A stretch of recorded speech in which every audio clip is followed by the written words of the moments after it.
நான் அலுவலகத்தில வேலை செஞ்சுக்கிட்டு இருந்தப்போ, எங்களுக்கு நெறைய ப்ராஜெக்ட்ஸ் உண்டு. அதில ஒண்ணு கொஞ்சம் வயசானவங்க 50 ப்ளஸ்ல இருக்கிறவங்களுக்காக, இந்த சோஷியல் மீடியா Facebookக்கு, WhatsAppு, ஃபோனை எப்படி ஸ்மார்ட் ஃபோனை எப்படி யூஸ் பண்றது? இந்த மாதிரி விஷயங்கள சொல்லிக் குடுக்கறதுக்காக ஒரு ட்ரெய்னிங் நடத்தினோம்.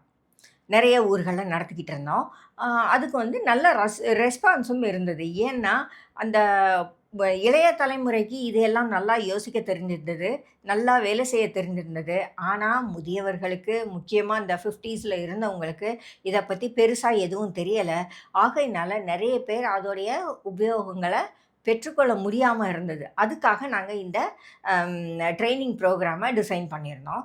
இப்படி நெறைய இடத்துல நான் நடத்திட்டு வரும்போது ஒரு இடத்துல நான் நடத்திட்டு இருக்கும்போது, "சரி உங்களுக்குள்ள சந்தேகங்கள் ஏதாவது இருந்தா நீங்க என்ன கேட்கலாம். நான் உங்களுக்கு சொல்லி தரேன்." அப்படின்னு நான் சொல்லியிருந்தேன்.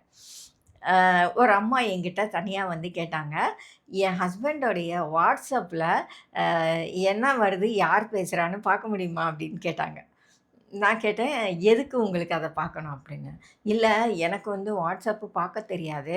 அதோட சேர்த்து அவங்க வந்து 3 சிஸ்டர்ஸு, 1 பிரதரு, இவரு 5 பேரும் சேர்ந்து ஒரு குரூப்ல இருக்காங்க.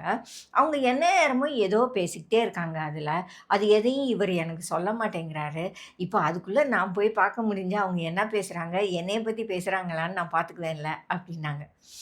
நான் சொன்னேன், "அம்மா, உங்களுக்கு தேவையில்லாத விஷயத்துல நீங்க தலையிடாதீங்க. ஏற்கனவே நீங்க மொபைல எப்படி ஆப்பரேட் பண்றதுன்னு முழுசா படிச்சுட்டீங்கன்னு வைங்க, அதுக்கே உங்களுக்கு ஒரு நாள் முழுசும் காணாது. அவ்வளவு தூரம் அதுக்குள்ள நெறைய விஷயங்கள் இருக்கு. இது தவிர நீங்க போய் இன்னொருத்தர் WhatsAppல என்ன பண்றாங்க அப்படிங்கிறத பார்க்க முயற்சி பண்ணாதீங்க. உங்களுக்கு தெரியாம சில விஷயங்கள் இருக்கு அப்படின்னா, அது உங்களுக்கு அவசியம் இல்ல அப்படின்னா, அத அப்படியே விட்டுடுங்க.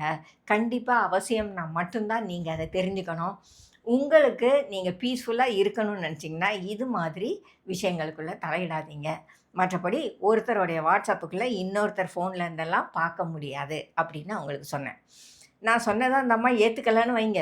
ஆனாலும் நெறைய பேருக்கு இந்த இந்த கான்செப்ட் வந்து ஒத்துக்கிறதில்ல. ஒருத்தர் என்ன பண்றாங்க, இன்னொருத்தர் என்ன பண்றாங்க, அவங்க என்ன பண்றாங்க, இவங்க என்ன பண்றாங்க, அது அத்தனையுமே தனக்கு தெரியணும் அப்படின்னு சிலர் நினைக்கிறாங்க.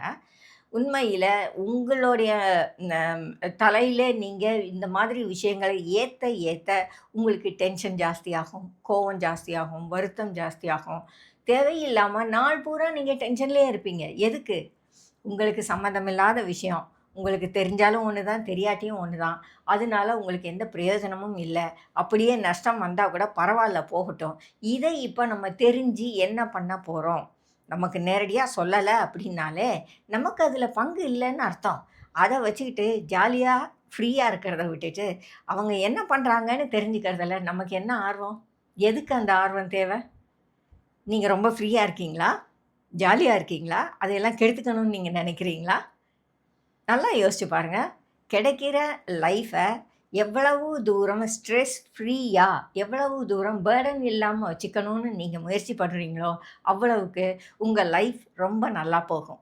ஆகையினால அடுத்தவர் WhatsAppல யார் என்ன பண்ணிட்டு இருக்காங்கன்னு தேடாதீங்க.